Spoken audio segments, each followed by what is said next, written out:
ನಮಸ್ಕಾರಗಳು ಗೆಳೆಯರೇ. ದಿವ್ಯಾನಂದ ಮೂರ್ತಿ ಮಾತಾಡ್ತಾ ಇದ್ದೀನಿ ದಿವ್ಯಾರೂಪ ಚಾನಲಿಂದ. ಗೆಳೆಯರೇ, ನಾವು ನಮ್ಮ ಜೀವನದಲ್ಲಿ ಅತ್ಯಂತ ಅಮೂಲ್ಯವಾದ ವಿಚಾರಗಳನ್ನ ಎಲ್ಲ ಕಡೆಯಿಂದ ಪಡ್ಕೋತಾ ಇರ್ತೀವಿ.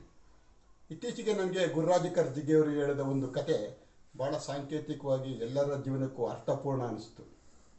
ಒಬ್ಬ ಬೇಡ ಒಂದು ಸುಂದರವಾದ ಪಕ್ಷಿಯನ್ನು ಸೆರೆ ಹಿಡಿತಾನೆ.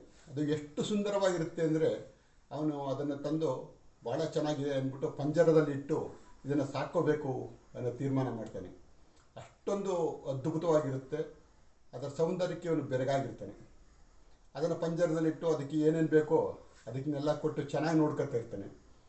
ಆದರೆ ಆ ಪಕ್ಷಿಯ ಮುಖದಲ್ಲಿ ಬೇಸರ ಎದ್ದು ಕಾಣ್ತಿರುತ್ತೆ, ಯಾವುದೇ ಸಂತೋಷ ಇರಲ್ಲ ಅದಕ್ಕೆ.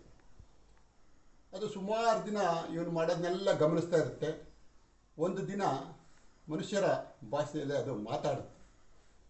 ಅದಕ್ಕೆ ಕೇಳುತ್ತೆ ಆ ಬಿಡನ್ಗೆ, ನೀನು ನನ್ನನ್ನು ಯಾಕೆ ಬಂಧಿಸಿರುವೆ? ನನ್ನ ಬಿಟ್ಬಿಡು, ನಿನಗೆ 3 ಅಮೂಲ್ಯವಾದ ಸಲಹೆಗಳನ್ನ ಕೊಡ್ತೀನಿ, ಅದರಿಂದ ನಿನ್ನ ಜೀವನ ಭಾಳ ಸುಂದರವಾಗುತ್ತೆ, ಸರ್ವ ರೀತಿಯಲ್ಲೂ ಸದೃಢ ಆಗುತ್ತೆ ಅಂತ ಆ ಪಕ್ಷಿ ಆ ಬೇಡನ್ಗೆ ಹೇಳುತ್ತೆ.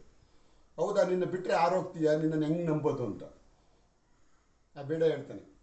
ಅದಕ್ಕೆ ಆ ಪಕ್ಷಿ ಹೇಳುತ್ತೆ, ಇಲ್ಲ, ನಾನು ಪಂಜರದ ಒಳಗಿರುವಾಗಲೇ ಒಂದು ಸಲಹೆ ಕೊಡ್ತೀನಿ, ಆಮೇಲೆ ಬಿಟ್ಟು ನೋಡು, ನಾನು ಮರದ ಮೇಲೆ ಕೂತಾಗ 2ನೇ ಸಲಹೆ ಕೊಡ್ತೀನಿ, ಆಮೇಲೆ ಆರ್ತಾ 3ನೇ ಸಲಹೆ ಕೊಡ್ತೀನಿ ಅಂತ ಆ ಬೇಡನಿಗೆ ಆ ಪಕ್ಷಿ ಹೇಳುತ್ತೆ. ಅದಕ್ಕೊಪ್ಪಿದ ಬೇಡ, ಹಾಗಾದರೆ ನಿನ್ನ ಮೊದಲನೇ ಸಲಹೆ ಏನು ನನಗೆ ಅಂತ ಕೇಳ್ತಾನೆ.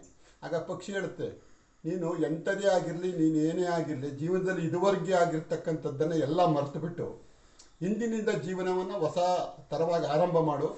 ಆಗ ನಿನ್ನ ಜೀವನ ಭಾಳ ಸುಂದರವಾಗಿರುತ್ತೆ.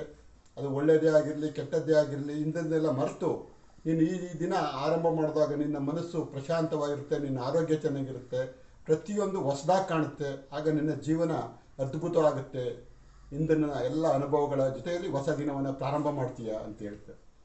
ಹೌದಾ ಅಂತೇಳಿ ಆ ಬೇಡ ಅದಕ್ಕೊಪ್ಪಿ ಆ ಪಕ್ಷಿಯನ್ನು ಪಂಜರದಿಂದ ಮುಕ್ತಗೊಳಿಸ್ತಾನೆ. ಮರದ ಮೇಲೆ ಕೂತಂಥ ಪಕ್ಷಿ ತನ್ನ 2ನೇ ಸಲಹೆಯನ್ನು ಬೇಡನಿಗೆ ಹೇಳುತ್ತೆ.